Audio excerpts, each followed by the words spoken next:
السلام علیکم ورحمۃ اللہ۔ کیسے ہیں آپ؟ امید کرتی ہوں آپ خیریت سے ہوں گے۔ آپ نے سورۃ توبہ میں غزوہ تبوک کے بارے میں کچھ پڑھا ہے۔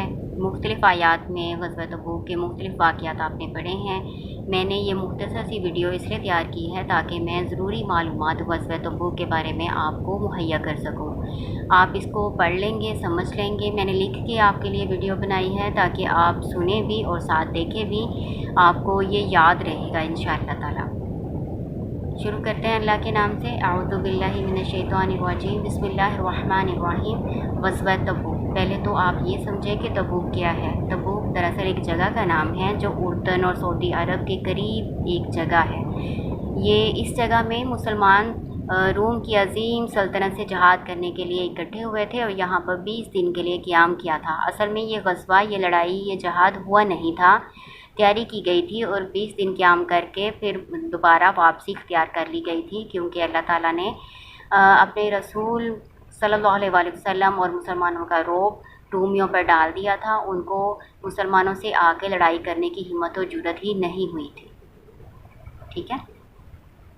اس غزوے کا ایک دوسرا نام بھی ہے۔ دوسرا نام اس کا جیش اسرا ہے۔ جیش لشکر کو کہتے ہیں اور اسرا اسرت تنگی کو کہتے ہیں۔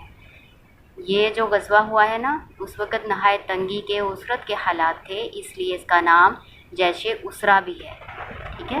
تنگی کے کون کون سے حالات تھے وہ میں نے یہاں پر مختصر آپ کے لیے ذکر کیے ہیں، آپ اس کو سمجھ لیں۔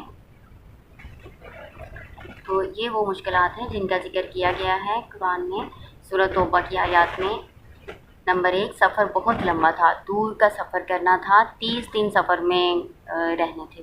کل 50 دن آپ نے سفر کیا ہے، 50 دن اس غزوے میں لگے ہیں، 30 دن سفر میں لگے ہیں اور 20 دن وہاں تبوک میں قیام کیا تھا، یعنی 15 دن جانے میں اور 15 دن آنے میں لگے تھے۔ گرمی کا موسم تھا، نہایت گرم موسم تھا، جس وقت میں کوئی نکلنا بھی نہیں چاہتا تھا باہر۔ اس وجہ سے یہاں اس کا ذکر بھی کیا گیا ہے آیت نمبر 81 میں، آیت نمبر 81 میں اس بات کا ذکر بھی کیا گیا ہے۔ جو منافقین تھے نا، وہ مسلمانوں کو کہتے تھے کہ گرمی میں نہ نکلو، اتنی گرمی ہے، اتنی گرمی دھوپ میں کیسے جاؤ گے، کیسے لڑائی کرو گے، اتنی دور کا سفر کرنا ہے۔ تو اللہ تعالیٰ نے کہا ہے کہ ان کو جواب دو کہ آخرت کی جو گرمی ہے نا، جہنم کی، وہ اس سے بھی زیادہ ہے، 70 گنا زیادہ ہے دنیا کی آگ سے۔ پھر آگے کھجور کی فصل تیار تھی، اس کی کٹائی موقع پر کرنی تھی۔ کھجور ایسی فصل ہے نا کہ اگر اس کی موقع پر کٹائی نہ کی جائے وہ ضائع ہو جاتی ہے۔ تو پھر کیا ہونا تھا، پھر مدینہ میں قحط پڑنے کا اندیشہ تھا۔ ظاہر ہے کہ مدینہ کی جو آمدنی اور کھانے پینے کا جو ذریعہ تھا نا، وہ کھجور پہ ہی تھا۔ تو جب کھجور کی فصل خراب ہو جانی تھی تو پھر کیا ہونا تھا، پھر تو ظاہر ہے اب کھانے کا انتظام ہی نہیں ہونا تھا نا ان کا۔ تو ایک یہ بھی آزمائش تھی ان کے لیے۔ پھر مالی حالات بھی ٹھیک نہیں تھے، سواریوں کی قلت تھی، سواریاں بھی نہیں تھیں، بہت کم سواریوں کا انتظام ہو سکا تھا۔ 18 آدمیوں کے لیے ایک ایک اونٹ تھا۔ آپ صلی اللہ علیہ وسلم نے اپیل تو کی تھی کہ صدقات مسلمان جمع کروائیں، تو مسلمانوں نے تو بہت خوش دلی سے صدقات جمع کیے تھے، لیکن پھر بھی اتنا سامان تیار نہیں ہو سکا تھا کہ لشکر کے لیے کافی ہو سکے۔ پھر آگے ہے رومی لشکر کے مقابلے میں مسلمانوں کی تعداد بہت کم تھی۔ جو رومی لشکر تھا نا، وہ 40,000 کا تھا۔ 40,000 تو یہ خود تھے نا رومی لوگ، اس کے علاوہ انہوں نے دوسرے عیسائی لوگوں کو بھی اپنے ساتھ ملا لیا تھا، عیسائی قبیلوں کو بھی اپنے ساتھ ملا کے نا، تو بہت بڑی فوج انہوں نے تیار کر لی تھی اپنی، اور مسلمانوں کی تعداد بہت تھوڑی تھی، تقریباً 30,000 تیار ہوئے تھے مسلمان۔ حالانکہ سارے مسلمان اس غزوے میں نکلے تھے، کوئی پیچھے نہیں رہا تھا۔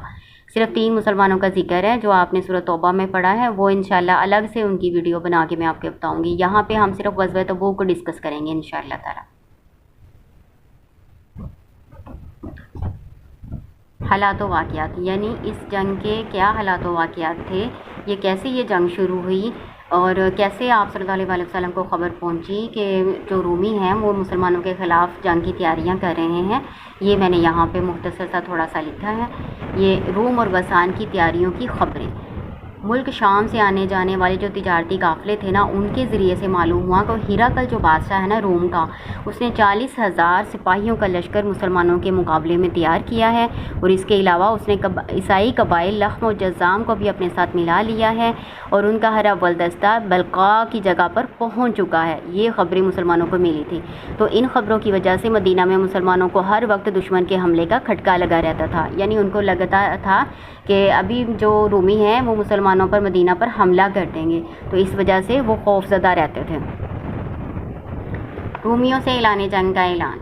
آپ صلی اللہ علیہ وسلم نے ان تمام حالات کا جائزہ لیا، اور جو مدینہ میں حالات تھے اس وقت اس کا جائزہ لیا۔ اس کے مطابق آپ صلی اللہ علیہ وسلم نے مسلمانوں کو پھر رومیوں سے جنگ کرنے کی اجازت دی، ان کے لیے جنگ کی تیاری کا اعلان کیا۔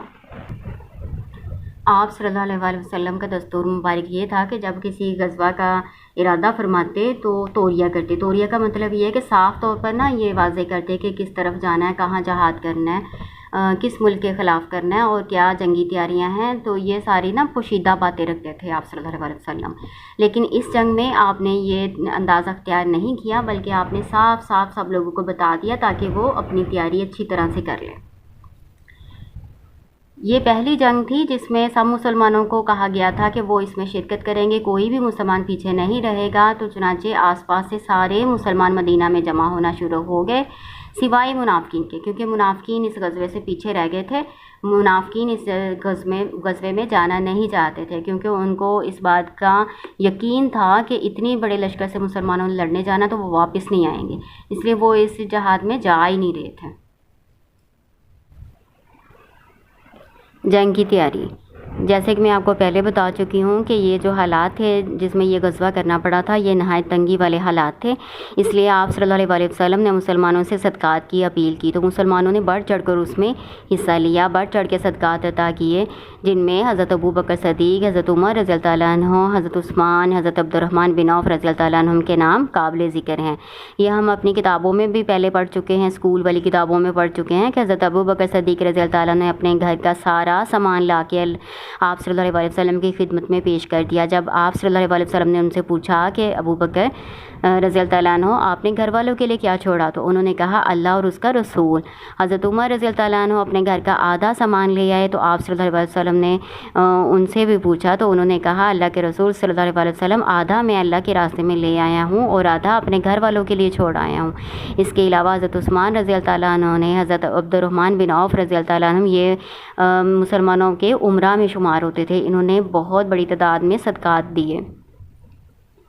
اس کے علاوہ کچھ ایسے مسلمان بھی تھے جن کے پاس کوئی اتنا زیادہ قابل ذکر مال نہیں تھا، تو وہ انہوں نے کیا کیا، انہوں نے سارا دن محنت مشقت کی، اور جو بھی کوئی مال ملا، کوئی تھوڑا بہت جو بھی کمائی ان کو ملی، انہوں نے لا کے نبی صلی اللہ علیہ وسلم کی خدمت میں پیش کر دی۔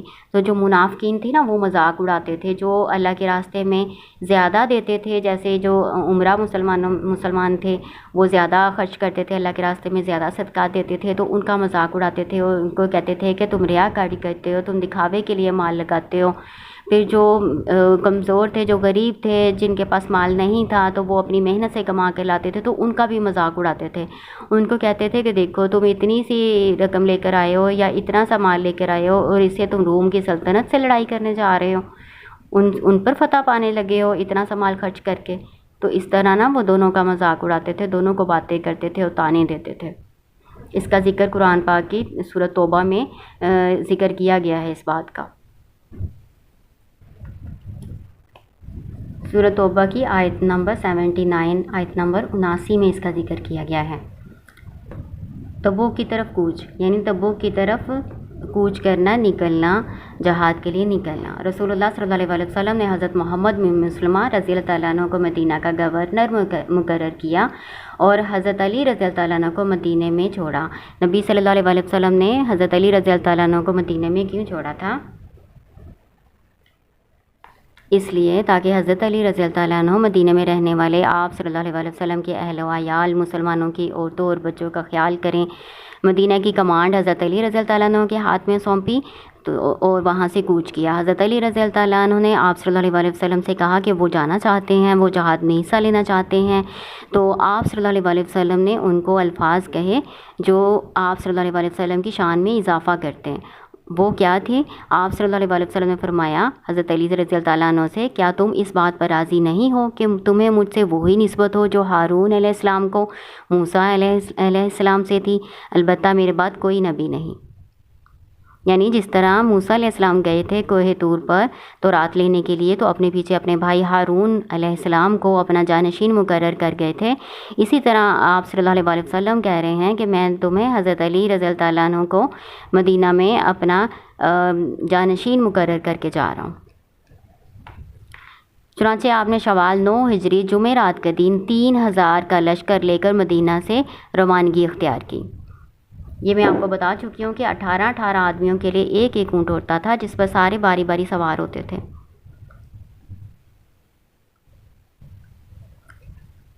راستے میں قوم سمود کی بستیوں پر سے گزر ہوا تو آپ صلی اللہ علیہ وسلم نے مسلمانوں سے فرمایا، ان ظالموں کی جائے سکونت میں داخل نہ ہونا کہ کہیں تم پر بھی وہی مصیبت نہ آ جائے جو ان پر آنی تھی، ہاں مگر روتے ہوئے۔ پھر آپ صلی اللہ علیہ وسلم نے اپنا سر ڈھانکا اور تیزی سے چل کر وادی پار کر گئے۔ صحیح مسلم اور صحیح بخاری کی روایات میں یہ حدیث موجود ہے۔ اسلامی لشکر تبوک میں، یعنی اسلامی لشکر جب تبوک میں داخل ہوا اور وہاں خیمہ زن ہوا تو پھر رسول اللہ صلی اللہ علیہ وسلم نے اہل لشکر کو مخاطب کر کے فصیح و بلیغ خطبہ دیا۔ آپ نے وہاں جوامع کلم یعنی جوامع کلمات وہ کلمات ہوتے ہیں جن میں الفاظ کم ہو اور معنی زیادہ ہوں، وہ ارشاد فرمائے، دنیا اور آخرت کی بھلائیوں کی طرف رغبت دلائی، اللہ کے عذاب سے ڈرایا، اللہ کے انعامات کی خوشخبریاں دیں۔ اس طرح سے فوج کا حوصلہ بلند ہوا۔ دوسری طرف رومیوں کا کیا حال تھا؟ یہ تو مسلمانوں کا آپ نے پڑھا نا، کیا مسلمانوں نے بہت اچھی تیاری کی، بجائے اس کے کہ آپ صلی اللہ علیہ وسلم یا مسلمان کسی خوف میں مبتلا ہوتے، انہوں نے رومیوں کا مقابلہ کرنے کا فیصلہ کیا اور اسرت و تنگی کے باوجود ایک لشکر تیار کیا اور رومیوں کے لیے جہاد کرنے کے لیے نکلے۔ ادھر رومیوں کا کیا حال تھا؟ رسول اللہ صلی اللہ علیہ وسلم کی آمد کی خبر سن کر رومیوں اور ان کے حلیفوں میں خوف کی لہر دوڑ گئی اور انہیں آگے بڑھنے اور مسلمانوں سے ٹکر لینے کی ہمت نہ ہوئی اور وہ مختلف شہروں میں بکھر گئے۔ یعنی اللہ تعالیٰ نے اپنے نبی صلی اللہ علیہ وسلم کا رعب ڈال دیا نا ان کے دل میں، تو وہ جنگ کرنے کے لیے آئے ہی نہیں۔ 20 دن مسلمانوں نے وہاں قیام کیا لیکن وہ وہاں نہیں آئے، بلکہ اپنے مختلف شہروں میں پھیل گئے، بکھر گئے۔ تو 20 دن قیام کیا آپ صلی اللہ علیہ وسلم نے اور وہاں کے مختلف حاکموں سے معاہدے کیے اور پھر مدینہ واپسی کی راہ لی۔ جب مدینہ واپس آ رہے تھے آپ صلی اللہ علیہ وسلم لشکر کے ساتھ کامیاب ہو کر، تو منافقین نے ایک سازش کی۔ راستے میں ایک گھاٹی کے قریب سے گزرتے ہوئے 12 منافقین نے آپ صلی اللہ علیہ وسلم پر حملہ کرنے کی سازش کی۔ اس وقت آپ صلی اللہ علیہ وسلم کے ساتھ حضرت عمار بن یاسر رضی اللہ تعالیٰ عنہ تھے جو اونٹنی کی نکیل تھامے ہوئے تھے، اور حضرت حذیفہ رضی اللہ تعالیٰ عنہ اونٹنی کو ہانک رہے تھے۔ باقی صحابہ کرام رضی اللہ عنہم وادی کے نشیب میں تھے، یعنی اس جگہ پر آپ صلی اللہ علیہ وسلم اپنی باقی فوج کے لشکر سے دور رہ گئے تھے، اکیلے رہ گئے تھے۔ اس موقع کو منافقین نے غنیمت جانا اور چڑھائی کر دی۔ انہوں نے اپنے چہرے لپیٹے ہوئے تھے تاکہ ان کو کوئی پہچان نہ سکے۔ حضرت حذیفہ رضی اللہ تعالیٰ عنہ کو آپ صلی اللہ علیہ وسلم نے حکم دیا تو انہوں نے ان کی سواریوں کو اپنی ڈھال کے ساتھ مارنا شروع کر دیا، جس سے مرعوب ہو کر وہ بھاگ نکلے۔ یعنی انہوں نے حملہ نہیں کیا، وہ اپنے ارادے میں کامیاب نہیں ہوئے، بھاگ گئے۔ اس کے بعد آپ صلی اللہ علیہ وسلم نے حضرت حذیفہ رضی اللہ تعالیٰ عنہ کو ان کے ارادے سے آگاہ کیا اور ان کے نام بھی بتائے۔ اسی لیے حضرت حذیفہ رضی اللہ تعالیٰ عنہ کو رازدانی رسول صلی اللہ علیہ وسلم بھی کہتے ہیں۔ سورۃ توبہ کی آیت نمبر 74 میں اس واقعے کا ذکر کیا گیا ہے۔ میں آپ کو اس کا ترجمہ بتا دیتی ہوں۔ اور انہوں نے اس کام کا قصد بھی کیا جو وہ پورا نہ کر سکے۔ یہ میں پوری آیت کا ترجمہ نہیں آپ کو بتا رہی، صرف اس حصے کا ترجمہ بتا رہی ہوں جس میں اس واقعے کا ذکر ہے، ٹھیک ہے۔ پھر آگے مدینہ میں واپسی۔ مدینہ میں آپ صلی اللہ علیہ وسلم کی آمد کی خبر پہنچی تو عورتیں، بچے، بچیاں سب باہر نکل آئے اور لشکر کا شاندار استقبال کیا، نغمے گائے، خوشیاں منائیں۔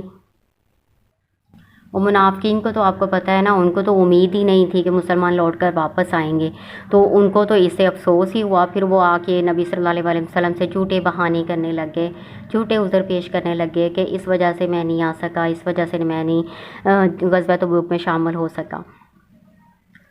اور اس سفر کے جو اثرات ہیں وہ میں نے کچھ لکھے ہیں کہ غزوہ تبوک کی جو مہم تھی بلا شبہ جنگ نہیں ہوئی تھی، لیکن اس کے اثرات بہت وسیع تھے۔ سب سے پہلے تو اللہ تعالیٰ نے اس غزوہ تبوک کے ذریعے سے مومنین اور منافقین کو واضح کر دیا تھا کہ کون منافقین ہیں، کون اللہ کا حکم مانتے ہیں، کون نہیں مانتے۔ تو اس غزوہ تبوک میں وہ سارے واضح ہو گئے تھے، کیونکہ جو پیچھے رہ گئے تھے نا وہ سارے منافقین تھے سوائے 3 مسلمانوں کے، جن کا آپ واقعہ پڑھ چکے ہیں سورۃ توبہ میں۔ وہ میں الگ سے ویڈیو بنا کے ان کے بارے میں آپ کو بتاؤں گی انشاءاللہ تعالیٰ۔ تو ایک تو اللہ تعالیٰ نے منافقین کو الگ کر دیا، جیسے اللہ تعالیٰ نے آیت نمبر 179 میں فرمایا کہ میں نے ترجمہ لکھا ہوا ہے، آپ یہاں سے پڑھ لیں۔ اللہ تعالیٰ مومنین کو اس حالت میں نہیں چھوڑ سکتا جس پر تم لوگ ہو، یہاں تک کہ پاک کو ناپاک سے علیحدہ کر دے۔ پاک سے مراد یہاں مسلمان ہیں، اور ناپاک سے مراد کون ہے؟ منافقین ہیں۔ مومن کو منافق سے اللہ تعالیٰ پاک نہ کر دے، اللہ تعالیٰ اس حالت میں ان کو نہیں رہنے دیں گے۔ یہ ترجمہ ہے آیت کا۔ پھر آگے منافقین کے ساتھ سختی کرنے کا اللہ تعالیٰ نے حکم دیا، یہاں تک کہ ان کے صدقات قبول کرنے، نماز جنازہ پڑھنے، دعائے مغفرت کرنے اور قبروں پر کھڑے ہونے سے بھی منع کر دیا گیا۔ اور انہوں نے ایک مسجد تیار کی تھی جس میں وہ مسلمانوں کے خلاف سازشیں کرنا چاہتے تھے۔ جب آپ صلی اللہ علیہ وسلم تبوک پر روانہ ہو رہے تھے اس وقت انہوں نے وہ تیار کر لی تھی۔ آپ صلی اللہ علیہ وسلم سے انہوں نے درخواست کی کہ آپ اس کا افتتاح کر جائیں، اور ارادہ یہ ظاہر کیا کہ ہم نے اس لیے یہ بنائی ہے تاکہ جو کمزور ہیں، جو بیمار ہیں، یا بارش موسم کی وجہ سے مسجد نبوی میں جا کے نماز نہیں پڑھ سکتے تو وہ یہاں قریب ہی اپنے گھروں کے قریب نماز ادا کر لیں۔ حالانکہ ان کا یہ ارادہ نہیں تھا۔ اللہ تعالیٰ نے ان کے ارادے کی آپ صلی اللہ علیہ وسلم کو خبر دے دی، اور مدینہ میں آنے کے بعد آپ صلی اللہ علیہ وسلم نے اس مسجد کو ڈھا دیا اور جلا دیا۔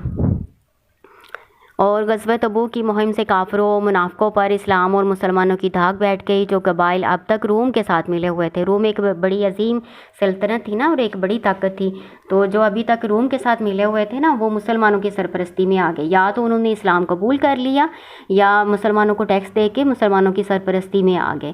تو اس طرح اسلامی ریاست کی سرحدیں وسیع ہو کر رومی سلطنت سے جا ملی، اور لوگ جوگ در جوگ اسلام قبول کرنے لگ گئے۔ فتح مکہ کے بعد ہی مسلمان ہونا شروع ہو گئے تھے، لوگ ارد گرد کے قبائل سے لوگ جوگ در جوگ آتے اور اسلام قبول کرتے، اور غزوہ تبوک کے بعد اس تعداد میں اور زیادہ اضافہ ہو گیا تھا۔ یہ غزوہ تبوک کی جو مہمات تھیں یہ میں نے آپ کو مختصر طور پر بیان کر دی ہیں، آپ نے ان کو اچھی طرح سے پڑھ بھی لینا ہے اور سمجھ بھی لینا ہے۔ اللہ تعالیٰ آپ کو کامیاب کرے۔ السلام علیکم۔